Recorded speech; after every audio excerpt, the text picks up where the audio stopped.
Today I want to share with you the very powerful goddess pose. Good morning, I'm Krista Oakes, a yoga and meditation instructor, and each Monday I like to share with you a mindful Monday.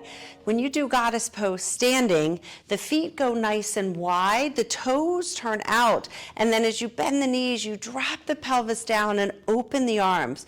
What's important in this posture is that you open the front of the body and that you open the knees rather than dropping in and coming forward.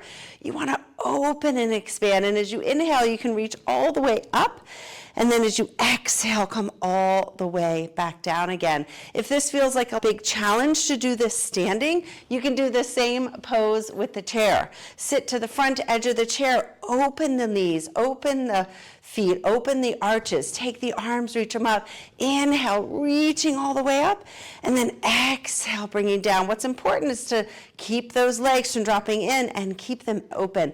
This is a wonderful posture to do, to find your strength, to explore feeling good and open and strong. I want you to try it today and let me know how it works for you. Namaste.